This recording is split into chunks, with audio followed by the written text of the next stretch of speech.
딸의 장학금과 논문 저자의 문제에 대한 비판에 대해서는 국민들의 질책을 받고 또 받겠습니다. 더 많이 질책해 주십시오. 그렇지만 제 딸이 문제 논문 덕분에 대학 또는 대학원에 부정 입학했다는 의혹은 명백한 가짜뉴스입니다.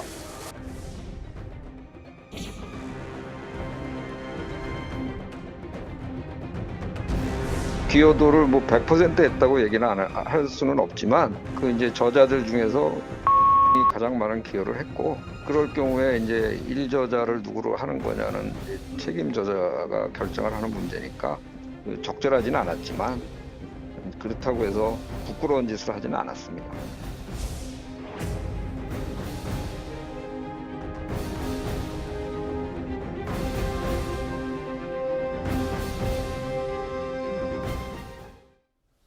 네, 시청자의 뜨거운 관심을 받고 있는 뉴스를 골라서 전문가들과 함께 파헤쳐보는 이슈온 시간입니다. 오늘은 첫 번째 이슈로는 조국 법무부 장관 후보자 관련 의혹들입니다. 최진봉 성공회대 교수, 전지현 변호사 함께하겠습니다. 두 분 어서 오십시오. 안녕하세요. 네, 먼저 조국 법무부 장관 후보자와 관련된 의혹들이 하루가 다르게 번지고 있습니다. 특히 딸의 고등학교 재학 시절 인턴 활동 후 논문이 뜨거운 이슈지요. 근데 어제 전해드렸었던 거는 고2 때 관련된 논문이었고요.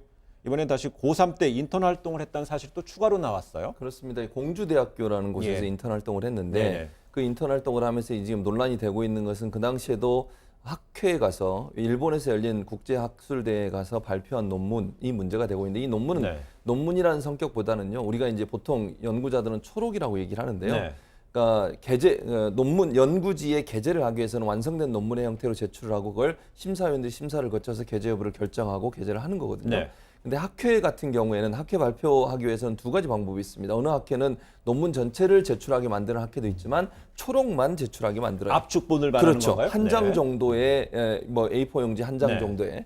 그럼 그걸 가지고서 평가해서 발표를 허가할 수 있거든요. 예. 아마 그런 형태의 발표에 갔던 것 같아요. 그러면 결국 전체 논문이 완성된 게 아니고 초록 형태로 완성된 내용을 가지고서 아마 제출을 했던 거. 거기에 제3저자로 아마 조 후보자의 딸의 이름이 올라 있는 것을 알려주고 있고요. 네. 그 문제가 논란이 되고 있고 또 하나는 이제 논란이 되는 것은 인턴 이제 심사를 하지 않습니까? 예. 인턴을 뽑을 때 심사하는데 어머니가 함께 동행을 했어요. 동행하는 것 자체는 문제는 없다고 보고요. 네. 다만 이제 논란이 되는 것은 그 동행에서 심사하는 교수를 만나서 인사를 했는데 그 교수가 심사하는 교수가 이 조 후보자의 부인과 서울대에서 같은 동아리에서 활동을 했다. 이게 지금 논란이 되고 있는 상황입니다.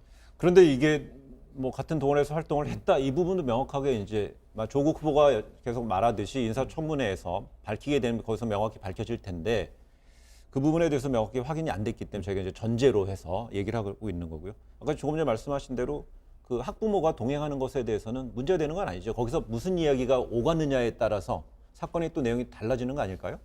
그렇기는 한데 학부모가 동행했고 이 친구가 나중에 인턴십 프로그램에 들어갔다면 학부모가 왜 동행을 했을지 동행이 당연히 영향을 미치지는 않았을지 네. 이렇게 합리적인 의심 정도는 할 수 있을 것으로 보입니다. 네네. 예, 그 인턴십 프로그램에서 아까 조국 후보 측에서도 그 해명 자료를 냈어요. 교수님 네. 말씀하신 것처럼 여기에는 제3저자로 등재가 돼 있고 제가 이게 알아보니까는 이런 인턴십 프로그램에 참가한 학생도 제1저자까지는 아니더라도 공저자로 등재되는 경우는 있다고 하더라고요. 제3저자로 등재가 돼 있고 그 논문은 정식 논문이 아니라 네. 그냥 국제학회 발표문이다 이렇게 지금 해명을 했다고 하는데 다만 여기서는 그게 정식 논문이냐 아니냐가 문제가 아니라 네. 이렇게 어떤 부당한 방법으로 인턴십 프로그램에 들어가고 그게 대학 입시까지 이어졌는지 이 부분이 의문인데 단지 정식 논문이 아니라는 것만으로는 완벽한 해명이 아니지 않냐 네. 이런 지적도 있습니다.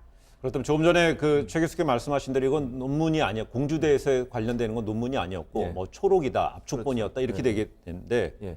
그래서 조 후보자 측도 이를 논문이라고 보기는 어렵다 이렇게 해명을 한 이유가 그런 배경인가요? 그렇죠. 왜냐하면 논문이라고 하면 이게 아까도 말씀드렸지만 대체적으로 학술대회 가서 저도 이제 교수니까 학술대회 가잖아요. 네. 초록으로 발표하고 그다음 PPT 정도 준비해서 발표를 하는 겁니다. 네. 그리고 나면 이제 거기 앉아서 들은 사람들이 피드백도 해줘요. 예. 이런 논문 이렇게 좀 연구해 보시면 어떻겠어요? 아니면 이런 질문이 있으면 질문도 하고 그러면 그걸 취합해서 완성된 논문을 만드는 겁니다. 그러니까 이 지금 발표 논문 같은 경우에는 등재가 돼가지고 연구 실적으로 인정받는 게 아니에요.